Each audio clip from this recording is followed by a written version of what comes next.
মধ্যপ্রাচ্য জুড়ে বাজছে তৃতীয় বিশ্বযুদ্ধের দামামা। ইসরায়েলের ভূখণ্ডে ব্যাপক হামলা চালিয়ে যাচ্ছে লেবাননের হিজবুল্লাহ, ইরানের আইআরজিসি, ইয়েমেনের হুতি ও ইরাকের মিলিশিয়া বাহিনী সহ অন্যান্য মুসলিম দেশের প্রক্সি বাহিনীগুলো। তবুও লেবাননে হামলা চালিয়ে যাচ্ছে ইহুদিবাদী রাষ্ট্র ইসরায়েল। শেষ পর্যন্ত ইসরায়েলের প্রধানমন্ত্রী বেনিয়ামিন নেতানিয়াহুর ফাঁদেই পা দিলেন ইরান।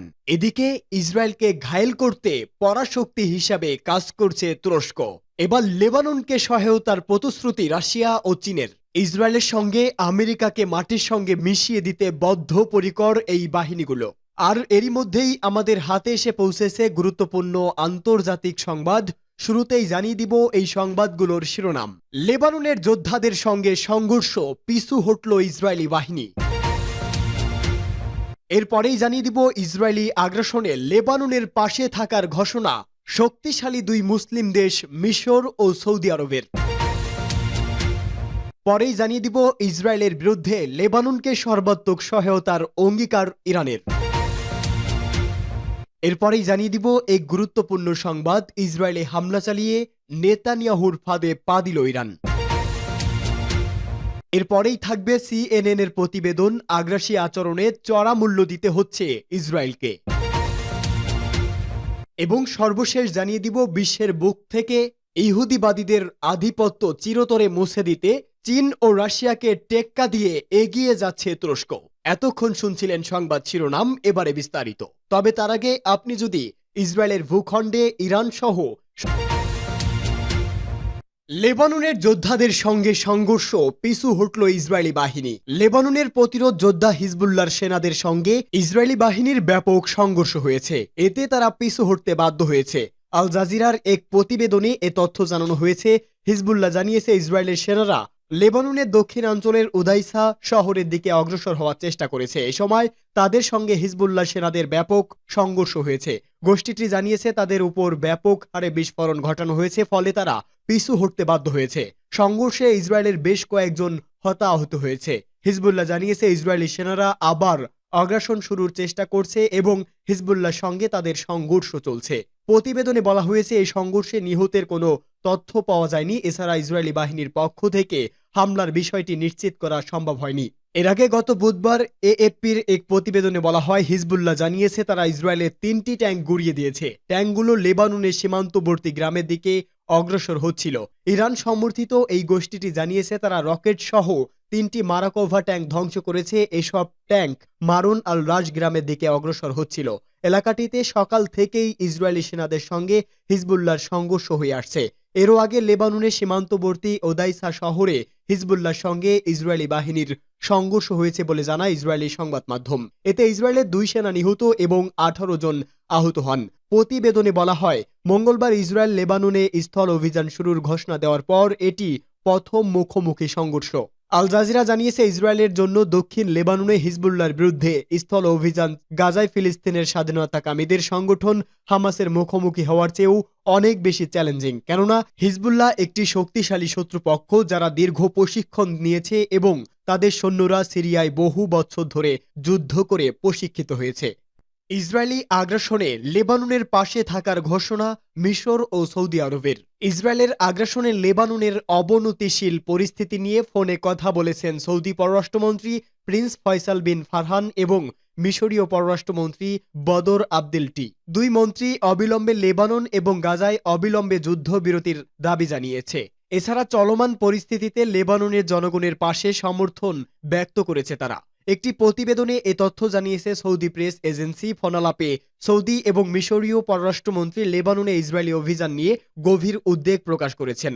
চলমান সংকটে লেবাননের জনগণের সঙ্গে সংহতি প্রকাশ করেছে দুই কূটনীতিক। প্রতিবেদনে বলা হয়েছে দুই নেতা লেবাননকে কর্তৃত্ব এবং সার্বভৌমত্ব সম্পূর্ণরূপে প্রয়োগ করার প্রয়োজনীয়তার উপর জোর দেন। আন্তর্জাতিক সমর্থন দিয়ে কার্যকরভাবে সংকট মোকাবেলা করা সম্ভব বলে মত দেন তারা। বিবৃতিতে বলা হয়েছে, দুই মন্ত্রী লেবাননের জনগণকে মানবিক সহায়তা প্রদানের গুরুত্বের উপর জোর দিয়েছেন এবং লেবাননের নিরাপত্তা ও সার্বভৌমত্বকে প্রভাবিত করবে এমন কোনো ব্যবস্থা বা ব্যবস্থার বিরোধিতা পূর্ণ ব্যক্ত করেছেন। উভয় পক্ষই লেবানন ও গাজা উপত্যকায় অবিলম্বে এবং স্থায়ী যুদ্ধবিরতিতে পৌঁছানোর জন্য আন্তর্জাতিক সম্প্রদায়কে তার দায়িত্ব গ্রহণের আহ্বান জানিয়েছে।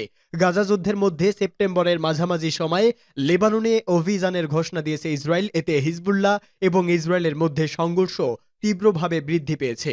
দুই মন্ত্রীর আন্তর্জাতিক সম্প্রদায়ের প্রতি, বিশেষ করে জাতিসংঘের নিরাপত্তা পরিষদকে লেবানন এবং গাজা উপত্যকায় অবিলম্বে এবং স্থায়ী যুদ্ধবিরতি নিশ্চিতে জরুরি পদক্ষেপ নিতে আহ্বান জানান। যৌথ ফোনালাপে আঞ্চলিক স্থিতিশীলতা ধরে রাখা এবং আরব অঞ্চলে ক্রমবর্ধমান সংঘাতের কারণে সৃষ্টি চ্যালেঞ্জ মোকাবেলায় সমন্বিত প্রচেষ্টা চালিয়ে যাওয়ার জন্য সৌদি আরব এবং মিশর প্রতিশ্রুতি পূর্ণ ব্যক্ত করেছেন। ইসরায়েলের বিরুদ্ধে লেবাননকে সর্বাত্মক সহায়তার অঙ্গীকার ইরানের। নির্বিচারে ইসরায়েলি বিমান হামলার মধ্যে বৈরুত সফরে গেছেন ইরানি পররাষ্ট্রমন্ত্রী আব্বাস আরাকচি। বৈরুতে লেবানন সংসদের স্পিকার নাবি বৈরির সঙ্গে বৈঠক করেন ওই কূটনৈতিক। মেহর নিউজ এজেন্সি জানিয়েছে, হিজবুল্লাহ নেতা হাসান নাসরুল্লাহ এবং অন্যান্য শীর্ষ নেতার মৃত্যুতে সমবেদনা জানাতে মূলত বৈরুতে গেছেন আরাকচি। এছাড়া ইসরায়েলের বিরুদ্ধে প্রতিরোধে লেবাননকে সর্বাত্মক সহায়তার অঙ্গীকার পূর্ণ ব্যক্ত করেন। লেবানন সংসদের স্পিকার নাবি ইরান সমর্থিত হিজবুল্লাহর গোষ্ঠীর মিত্র হিসাবে বিবেচিত। বৈঠকে বেরি মুসলিম দেশের বিরুদ্ধে ইহুদিবাদী শাসকদের সাম্প্রতিক আগ্রাসনের বিরুদ্ধে ইরানের পদক্ষেপের প্রশংসা করেন। এছাড়া ইসরায়েলের বিরুদ্ধে লড়াইয়ে লেবানিজ জাতির অক্লান্ত ও সংকল্পের উপর জোর দেন তিনি। বৈঠকে আরাকচি বলেন, আঞ্চলিক শান্তি ও স্থিতিশীলতা বজায় রাখতে লেবাননের পাশে থাকবে ইরান। এছাড়া ইসরায়েলি আগ্রাসন বন্ধ করতে এবং গাজায় গণহত্যামূলক যুদ্ধ বন্ধ করতেও ইরানের পদক্ষেপ অব্যাহত থাকবে বলে জানান তিনি। ইরানের শীর্ষ কূটনৈতিক ইসরায়েলের উপর চাপ সৃষ্টি করতে ইসলামী দেশগুলোকে আরও গঠনমূলক ভূমিকা পালনের আহ্বান জানিয়েছে। আরাকচি আরও বলেন, লেবানন এবং অন্যান্য ইসলামিক দেশগুলোর আঞ্চলিক অখণ্ডতা ও সার্বভৌমত্বকে ক্ষুণ্ণ করা থেকে বিরত থাকার জন্য ইসলামিক ও আরব দেশের নৈতিক, ইসলামী ও আইনগত বাধ্যবাধকতা রয়েছে। ইসরায়েলে হামলা চালিয়ে নেতানিয়াহুর ফাঁদে পা দিল ইরান। শেষ পর্যন্ত ইসরায়েলের প্রধানমন্ত্রী বেনিয়ামিন নেতানিয়াহুর ফাঁদেই পা দিয়েছে ইরান। 2 মাস আগে থেকে ইসরায়েলে হামলার হুমকি দিয়ে আসছিল তেহরান, কিন্তু ইসরায়েলকে কিছুই করেননি দেশটি। উল্টো ইরানের নীরবতার সুযোগে লেবাননে প্রতিরোধ যোদ্ধাদের প্রধান হাসান নাসরুল্লাহকে হত্যা করে ইসরায়েল। এবার আর চুপ করে বসে থাকতে পারেননি ইরানের সর্বোচ্চ ধর্মীয় নেতা আয়াতুল্লাহ উজামা খামেনি। গেল এপ্রিলের পর 1 অক্টোবর কয়েক মাসের ব্যবধানে দ্বিতীয়বারের মতো ইরানের মাটি থেকে ইসরায়েলে হামলা চালানো হয়। মঙ্গলবারের ওই হামলায় প্রায় 200টি ক্ষেপণাস্ত্র ছুড়ে ইরান। বলা হচ্ছে বেশিরভাগই সাফল্য পেয়েছে দেশটি, কিন্তু ইসরায়েল আগে থেকেই এমন হামলার জন্য প্রস্তুত ছিল বলা হয়। এই হামলা ইসরায়েলের জন্য পোয়াবারও হয়েছে। প্রথমে যোগাযোগের ডিভাইস বিস্ফোরণ ঘটিয়ে লেবাননকে অস্থির করে তোলে ইসরায়েল। তারপর লেবাননের প্রতিরোধ যোদ্ধাদের সদর দপ্তর লক্ষ্য করে হামলা চালানো হয়। বৈরুতের দক্ষিণাঞ্চলীয় শহরতলি এলাকায় একটি আবাসিক ভবনের নিচে আন্ডারগ্রাউন্ডে ছিল ওই সদর দপ্তর। সেখানে বাংকার ব্লাস্টার বোমা ফেলে গুড়িয়ে দেওয়া হয়। নিহত হন লেবাননের প্রতিরোধ যোদ্ধাদের প্রধান হাসান নাসরুল্লাহ। অল্পের জন্য বেঁচে যান গ্রুপটির শীর্ষ কয়েকজন নেতা। এরপর পাল্টা জবাবে ইসরায়েলে হামলা করে বসেন ইরান। হামলা করা হয় লেবানন, ইরাক ও ইয়েমেন থেকেও। চতুর্দিক থেকে চালানো হামলায় বেশ ভালোভাবেই সামাল দিয়েছে ইসরায়েল, কিন্তু এই অঞ্চলে সংঘাত ছড়িয়ে পড়ার পরিস্থিতি সৃষ্টি হয়েছে। ইসরায়েলও কড়া জবাব দেওয়ার হুঁশিয়ারি দিয়েছে। বিশ্লেষকরা বলছে, বল এখন ইসরায়েলের কোর্টে। ইরানি হামলা চালানোর এমনই একটি উপলক্ষ খুঁজছিল ইসরায়েল। তেল আবিবকে সেই সুযোগ করে দিয়েছে তেহরান। শোনা যাচ্ছে ইরানের পরমাণু স্থাপনায় হামলা করতে চাইছে ইসরায়েল, তবে তাতে সম্মতি নেই যুক্তরাষ্ট্রের। বরং যুক্তরাষ্ট্র চায় ইরানের অর্থনীতির কোমর ভেঙে দিতে। সেক্ষেত্রে ইরানের গুরুত্বপূর্ণ তেল রপ্তানি টার্মিনাল লক্ষ্য করে হামলা চালাতে পারে ইসরায়েল। তবে যুক্তরাষ্ট্রের কথা নাও শুনতে পারে নেতানিয়াহু। ইরান গোপনে যেসব অঞ্চলে পরমাণু কর্মসূচি চালাচ্ছে সেগুলোকে টার্গেট করতে পারে ইসরায়েল। এতে এক ঢিলে 2 পাখি মারা যাবে।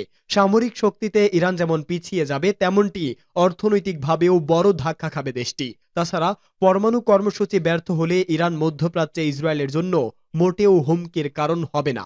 এদিকে আগ্রাসী আচরণের চড়া মূল্য দিতে হচ্ছে ইসরায়েলকে। অবরুদ্ধ গাজায় দীর্ঘ প্রায় 1 বছরের হত্যাযজ্ঞ চলাকালে এবং ইসরায়েলের ক্রেডিট রেটিং পুনরায় কমানোর পরও সেপ্টেম্বরের শেষের দিকে ইসরায়েলি অর্থমন্ত্রী বেজালেল দাবি করেন যে অর্থনীতি চাপের মুখে থাকলেও এখনও স্থিতিশীল রয়েছে। তিনি বলেন, ইসরায়েল তার ইতিহাসের সবচেয়ে দীর্ঘ এবং ব্যয়বহুল যুদ্ধের বোঝা বহন করছে। এ বিষয়ে ইসরায়েলি কেন্দ্রীয় ব্যাংকের সাবেক গভর্নর কার্নিট সিএনএনকে বলেন, যুদ্ধ আরও তীব্র হলে তা অর্থনৈতিক কার্যকলাপ ও প্রবৃদ্ধির উপর আরও বেশি প্রভাব ফেলবে। চলমান এই যুদ্ধ গাজার পরিস্থিতিকে অর্থনৈতিক ও মানবিক দিক দিয়ে চরম সংকটে ফেলে দিয়েছে। ইসরায়েলি আগ্রাসনের পরিপ্রেক্ষিতে ফিলিস্তিনের পশ্চিম তীরও দ্রুত অর্থনৈতিক পতনের মুখে রয়েছে। এদিকে হিজবুল্লাহর সঙ্গে সীমান্ত সংঘর্ষের কারণে লেবাননের অর্থনীতিও এবছর 5% সংকুচিত হতে পারে বলে জানিয়েছে ফিস সলিউশন এর মালিকানাধীন বিএমআই নামক একটি বাজার গবেষণা প্রতিষ্ঠান। অন্যদিকে ইসরায়েলের কেন্দ্রীয় ব্যাংকের এক প্রতিবেদনে বলা হয়েছে, চলমান যুদ্ধের খরচ প্রায় 66 বিলিয়ন ডলারে পৌঁছাতে পারে, যার মধ্যে সামরিক খরচ এবং উচ্ছেদ হওয়া ইসরায়েলি নাগরিকদের জন্য আবাসন খরচ অন্তর্ভুক্ত। আর এই খরচ ইসরায়েলের জিডিপির প্রায় 12%। যদিও স্টোরিজ বলেছেন যে নেতানিয়াহু সরকার তার দেশের অর্থনীতি পুনরুদ্ধার করবে, তবে অর্থনীতিবিদরা উদ্বিগ্ন যে চলমান যুদ্ধের ক্ষয়ক্ষতি দীর্ঘস্থায়ী হবে। এ বিষয়ে ইসরায়েলের সাবেক গভর্নর, যুদ্ধের জন্য বিনিয়োগ কমানো হলে প্রবৃদ্ধি আরও বৃদ্ধি পেতে পারে। এদিকে তেল আবিব বিশ্ববিদ্যালয়ের জাতীয় নিরাপত্তা অধ্যয়ন ইনস্টিটিউটের এক গবেষণায় বলা হয়, যদি ইসরায়েল সরকার গাজা ও লেবানন থেকে তার বাহিনী সম্পূর্ণ প্রত্যাহার করে নেয়, তাহলে দেশের অর্থনীতি আরও দুর্বল অবস্থানে পৌঁছাবে। এদিকে গাজা ও লেবাননে চলমান যুদ্ধের কারণে প্রযুক্তি, কৃষি, নির্মাণ এবং পর্যটন খাত ব্যাপকভাবে ক্ষতিগ্রস্ত হয়েছে। সূত্র আল মায়াদিন। চীন রাশিয়াকে টেক্কা দিয়ে যাচ্ছে বিশ্বের অন্যতম মুসলিম দেশ তুরস্ক। বিশ্বের অন্যতম পরাশক্তি রাশিয়া ও চীনকে টেক্কা দিতে চায় তুরস্ক। এজন্য আফ্রিকার বিভিন্ন দেশে প্রভাব বিস্তার করতে মরিয়া প্রেসিডেন্ট রিসেপ তাইয়েপ এরদোয়ান। তবে মহাদেশটিতে চীন ও রাশিয়ার শক্তিশালী উপস্থিতি থাকার কারণে তুরস্কের জন্য কাজটি কঠিন হয়ে দাঁড়িয়েছে। তাই আফ্রিকা মহাদেশে তুরস্কের কৌশলগত অবস্থান বাড়াতে সম্প্রতি আঙ্কারা বেশ কিছু কার্যক্রম হাতে নিয়েছে। তুরস্কের বাইরে তাদের সবচেয়ে বড় সামরিক ঘাঁটি সোমালিয়ার রাজধানী মোগাদিশুতে। সাম্প্রতি সময় নিরাপত্তা ও প্রতিরক্ষা ইস্যুতে কয়েকটি চুক্তির পর মোগাদিশু তুরস্কের সেনাবাহিনীর সবচেয়ে বড় ঘাঁটিতে পরিণত হয়েছে। ইতোমধ্যে সোমালিয়া আফসোর তেলের খনি সন্ধান ও সামরিক সহযোগিতা বৃদ্ধির মাধ্যমে সেখানে একটি নতুন মিসাইল পরীক্ষা কেন্দ্র চালুর চেষ্টা করছে এরদোয়ান। অনেক আগে থেকেই আফ্রিকান ইনিশিয়েটিভ পলিসি গ্রহণ করার মাধ্যমে অঞ্চলটিতে বাণিজ্যিক, কূটনৈতিক ও নিরাপত্তা চুক্তিগুলো দৃঢ় করার উদ্দেশ্যে কাজ করছে তুরস্ক। এই নীতির অধীনে অর্থনৈতিক উদ্দেশ্য বাস্তবায়নে এরদোয়ান সরকার বড় ধরনের পরিকল্পনা গ্রহণ করেছে। বাজারের পণ্যের চাহিদা ও ব্যবসায়িক লাভের কারণে আফ্রিকা মহাদেশ তুরস্কের ব্যবসায়ীদের কাছে বেশ আকর্ষণীয়। তবে মহাদেশটির বাজারে তুরস্ককে লড়াই করতে হচ্ছে রাশিয়া, চীন সহ মস্কো ও বেইজিংয়ের শক্তিশালী অবস্থানের পরও জুলাই মাসে তুরস্কের জ্বালানি মন্ত্রী সোমালিয়ার সাথে একটি হাইড্রোকার্বন অনুসন্ধান ও উৎপাদন চুক্তি সই করেন। সোমালিয়া উপকূলের 3টি ব্লকে তেল ও গ্যাস অনুসন্ধান ও উৎপাদনের একচেটিয়া সুযোগ পেয়ে যায় তুরস্ক। চলতি বছরে সেপ্টেম্বর মাসের শেষ নাগাদ অথবা অক্টোবরের শেষ নাগাদ এই অঞ্চলে অনুসন্ধান জাহাজ পাঠাতে পারে আঙ্কারা। শুধু তাই নয়, তুরস্ক আফ্রিকা মহাদেশের বেশ কয়েকটি দেশের জন্য নিজেদের একটি প্রধান নিরাপত্তা অংশীদার হিসাবে প্রতিষ্ঠিত করেছে। দেশটির সংসদ সম্প্রতি সন্ত্রাসবাদের বিরুদ্ধে অভ্যন্তরীণ নিরাপত্তা জোরদার করার লক্ষ্যে সোমালিয়া 2 বছরের জন্য সামরিক বাহিনী মোতায়েনের আইন অনুমোদন করেছে। আফ্রিকা মহাদেশে তুরস্কের নতুন এই উত্থানে মাথা ব্যথা বাড়ছে চীন ও রাশিয়ার।